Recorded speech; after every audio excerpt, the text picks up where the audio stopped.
বন্ধুরা, আপনারা হয়তো চিনে থাকবেন, এটাও একটা ইনডোর প্ল্যান্ট। নামটা কি আমি জানি না। এর আগেও একটা কয়েন প্ল্যান্ট মতো এনেছিলাম, সেটাও যেহেতু নরম গাছ, তাও কদিন পরেই মারা গেছিলো। এটাও অনেকটা হলুদ হয়ে গেছে। আর এটা একটা স্নেক প্ল্যান্ট, এটাও হয়তো বাইরে বের করে রাখলে সাইড থেকে আবার নতুন চারা গজাতো, বাট যেহেতু ভেতরে রয়েছে হয়নি। আর এটা হচ্ছে লম্বাটা, আর এটাও আরেকটা প্রজাতির স্নেক প্ল্যান্ট। তো গুড মর্নিং বন্ধুরা, কেমন আছেন সবাই? সাহা সেশন ফ্যামিলির নতুন আরও একটি ব্লগে আমি আপনাদের সকলকে স্বাগত জানাই। তো এই যে দেখুন, ইনডোর প্ল্যান্টগুলো যত বেশি দেখতে সুন্দর হয়, এদেরকে পরিচর্যা করাটাও বোধহয় একটু অন্যরকম হয়। এটা একটা জেট প্ল্যান্ট, এটা আপনারা এর আগেও দেখেছেন। এই যে নতুন পাতাগুলো গজিয়েছে, যত পাতা গজায় দেখতে বেশি ভালো লাগে আর একটু ছড়িয়েও যায়। একটু আগে স্নেক প্ল্যান্টের কথা বলেছিলাম, যে এটা বাইরে রাখলে হয়তো বা এরকম চারা গজাতো সাইড থেকে। তো দেখুন, এই দুটো ছোট ছোট টবে রাখা হয়েছে, তাও কি সুন্দর সাইড থেকে চারা গজিয়ে আছে। আর এটা হচ্ছে একটা ইনডোর প্ল্যান্ট, বাট এটা আউটডোরও রাখা যায়। এই গাছটাকে আমি পিস লিলি নামে জানি। আপনারা কে কী নামে জানেন তা কমেন্ট বক্সে অবশ্যই করে জানাবেন। ফুলগুলো ফুটেছে অনেক দিন হয়ে গেছে, প্রায় মাসখানেকের কাছাকাছি। খুব ধীরে ধীরে ধীরে ধীরে ফুটছে। মাত্র 5টা স্টিকে 5টাই ফুল হয়েছে, বাট এত সুন্দর লাগছে কি বলবো। কতদিন থাকে সেটা অন্য ভিডিওতে দেখাবো।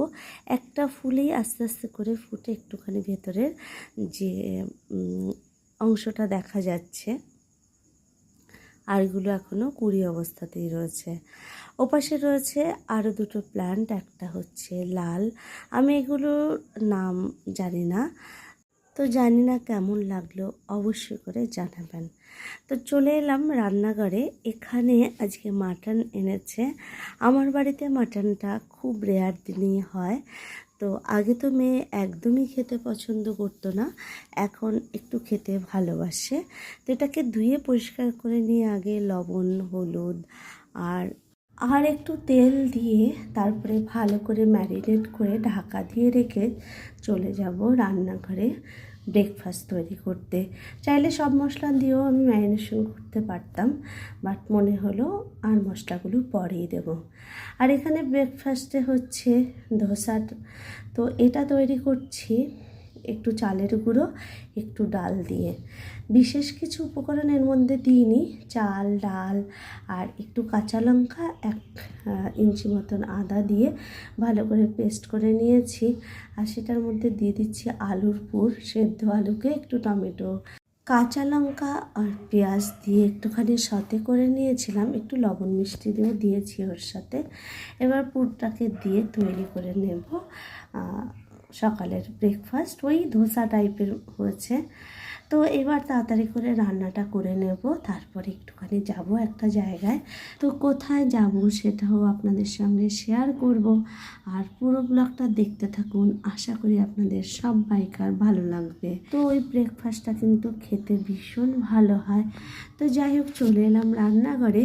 তো কড়াতে তেল দিয়ে তেলের মধ্যে একটু জিরে আর তেজপাতা ফোড়ন দিয়ে দিলাম। আর তার মধ্যে দিয়ে দিয়েছি একটুখানি পেঁয়াজ কুচি, রসুন কুচিটা একটু লাল হয়ে যাওয়ার পরেই পেঁয়াজ কুচিটা দিয়েছি। আর তার মধ্যে এখন দিয়ে দিলাম টমেটো আর শুকনো লঙ্কা, কাঁচা লঙ্কা যেটা পেস্ট করেছিলাম সেটা দিয়ে নিলাম। দিয়ে একটু ভালো করে নাড়াচাড়া করে এর মধ্যে দিয়ে দিচ্ছি এখন জিরে গুঁড়ো, তার সঙ্গে দিয়ে দেবো অল্প পরিমাণে একটু ধনে গুঁড়ো, আর দিয়ে দেবো একটুখানি হলুদ, কারণ হলুদ এর আগেও আমি একটু দিয়েছিলাম। তো তেলটা পরিমাণে খুবই কম দিয়েছি, কারণ ম্যারিনেশনের সময় একটুখানি তেল আমি দিয়েছিলাম, তাই তেলটা একটু কমই দিলাম। এইবার এর মধ্যে মাটনের পিসগুলো দিয়ে ভালো করে নাড়িয়ে চাড়িয়ে মিশিয়ে নিচ্ছি। তো মিশিয়ে নিয়ে আমি 10 মিনিটের জন্য ঢাকা দিয়ে রেখে দেবো।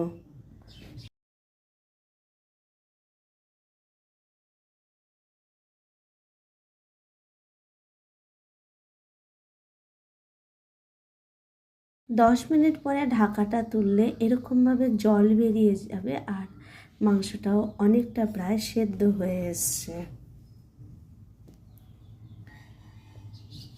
এবার আবার একটুখানি ভালো করে নেড়ে চেড়ে আবার একটুখানি ঢাকা দিয়ে দেব 5 মিনিটের জন্য। 5 মিনিট পরে ঢাকাটা তুলে দেখে নিয়েছি যে মাংসটা সেদ্ধ হয়ে গেছে কি না। যখন দেখলাম যে প্রায় 90% সেদ্ধ হয়ে গেছে, তখন আমি এর মধ্যে পরিমাণ মতো টক দই দিয়ে দিলাম। তো টক দইটা দিয়ে আবার একটুখানি ভালো করে নাড়াচাড়া করে আবার ঢাকা দিয়ে রেখেছি। জলটা শুকিয়ে গেছে, সাইড থেকে তেল বেরিয়ে গেছে। এবার আমি গরম জল দিয়ে দিচ্ছি।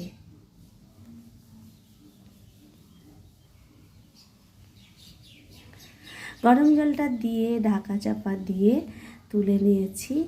আপনাদের বলাই হয়নি, এর মধ্যে কিন্তু আমি একটা আস্ত রসুন দিয়ে দিয়েছি, যেটা আমরা সবাই খেতে ভীষণ পছন্দ করি।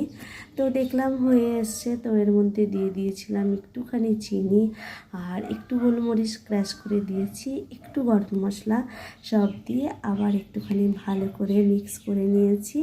নিয়ে ওই মিনিট 5 মতো স্ট্যান্ডিং টাইম দিলেই তৈরি হয়ে গেছে আমার লাল লাল মাটনের ঝোল।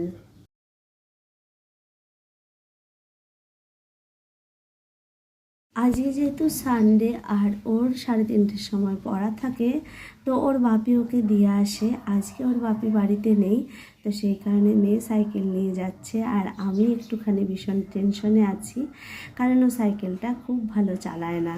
আর এখানে দেখুন আমাদের বাড়ির গাছে হয়েছে জামরুল। এই জামরুল গাছটা নতুন লাগিয়েছিল, ভেবেছিল লাল জামরুল হবে, বাট হয়েছে এইরকম জামরুল। আর এটা হচ্ছে আমার বাড়ির পুরনো গাছ। এই গাছটাতে ঝুমকোলতা গাছে একেবারে জড়িয়ে ধরে রেখেছে। তো যাই হোক, এর মধ্যেই রয়েছে আরও কিছু ফুল, তো সেটাই আমি আপনাদেরকে দেখাচ্ছি। তো এগুলো পাখিতেই খেয়ে নেবে, কদিন পরে দেখা যাবে এই গাছটাতে পাখি বাসা বেঁধেছে। তো আজকে দুপুরের মেনুতে ছিল উচ্ছে সেদ্ধ আর মাটনের ঝোল আর মানে স্যালাড, শসা, পেঁয়াজ, আর এটা আমের টক মিষ্টি চাটনি। ঘড়িতে এখন 5:10 বাকি আর আমি রেডি হয়ে গেছি। তো রান্না করতে করতে বলেছিলাম আমি একটুখানি বেরোবো, একটা জায়গায় যাব। তো কোথায় যাব আর সেটাও আপনাদের সঙ্গে শেয়ার করব। আমার বাড়ির চারিদিকে এত নয়েজ যে ভিডিওটা দেব সেটা কোনো দিনই সম্ভব হয়ে পড়ে না। কোনো না কোনো সময় আমাকে ভয়েস ওভার করতেই হয়। এখনও হয়তো শুনতে পাচ্ছেন কুকুরের ঘেউ ঘেউ। যাই হোক, তো আমি রেডি হয়ে গেছি। বাইরে প্রচণ্ড গরম, তো হালকা পাতলা একটা কটনের কুর্তি পরে নিয়েছি। তো চলুন কোথায় যাই সেটা আপনাদের দেখাবো। তো এটা হচ্ছে অ্যাকচুয়ালি আম বাগান। আমি কদিন ধরেই বেশ গল্প শুনছি এখানে প্রচুর আম হয়েছে। তো এই সময়টায় না দেখলে ভালো লাগে না, সময়ের জিনিসটা সময়ে বেশি ভালো লাগে। তো আমি চলে এলাম আম বাগানে। দেখুন কত আম হয়েছে, ছোট ছোট যদিও আমগুলো, তবে বেশ পরিমাণে হয়েছে।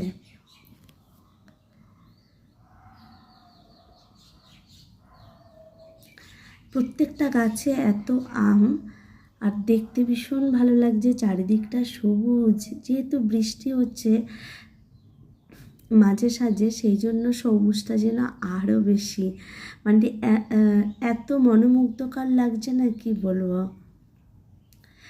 তো এখানে এসে আরেকটা জিনিসের দেখা পেলাম। এটাকে ছোটোবেলায় আমরা অন্য কিছু বলে জানতাম। মাঠের পথ ধরে যখন আমরা স্কুল থেকে বাড়ি ফিরতাম, তখন আমরা এই ফলগুলো নিয়ে অনেক কিছু মানে খেলতাম, হাতে ধরে একটু ফাটিয়ে দেখতে ভীষণ ভালো লাগতো। তো এই ফলটা দেখে সেই পুরনো দিনগুলো মনে পড়লো।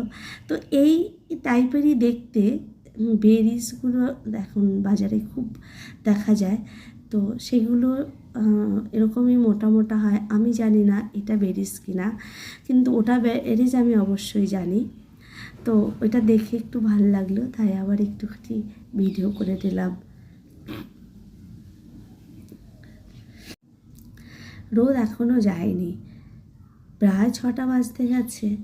আর এই যে এটা আমি এই গাছটা সারদা মায়ের বাড়িতে দেখেছিলাম, বড় বড় ফল হয়, ফুলগুলো এত সুন্দর দেখতে। সব নিচে ঝরে পড়ে আছে, তাই উপরে আর দেখাতে পারিনি। তো বাড়ি চলে এসেছিলাম আমি অনেকক্ষণ আগেই, এসে ফ্রেশ হয়ে ঠাকুরকে সন্ধ্যা দিয়ে নিয়েছিলাম। তো ঠাকুরকে সন্ধ্যা দেওয়ার পরে আবার নিচে এসে আমি একটু চা করে নিয়েছি। আর সন্ধ্যাবেলার চাটা তো কড়ক চাই, তো চা করে নিলাম। অনেকে হয়তো বলবেন, বাবা এত গরম বললেন, তার মধ্যে আবার চা নিয়ে বসেছেন। সত্যি কথা বলতে কি, সন্ধ্যাবেলার চাটুকু না হলে না ভালো লাগে না।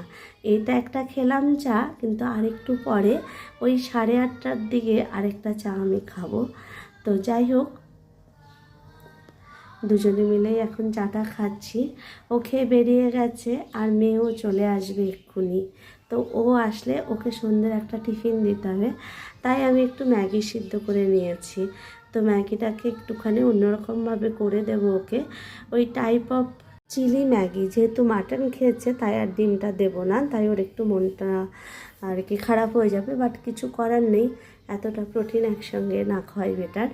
তো যাই হোক, পেঁয়াজ কুচিগুলো দিয়ে একটু নেড়ে চেড়ে লবণ দিয়ে তার মধ্যে দিয়ে দিচ্ছি ক্যাপসিকামগুলো। বেশ খানিকটা বড় বড়ই কেটেছি ক্যাপসিকামটা কেন জানি না আমি এবং আমার মেয়ে দুজনেই ভীষণ খেতে পছন্দ করি। তো একটু নরম হয়ে যাওয়ার পরে তার মধ্যে দিয়ে দিলাম চিলি সস আর টমেটো সস। এবার এটাকে একটু ভালো করে মিক্স করে নেব। তো মিক্স করতে করতে যখন একটুখানি তেল মতো বেরিয়ে আসবে, তার মধ্যে এইবার আমি ম্যাগি মশলাগুলোকে মিক্স করে নিচ্ছি।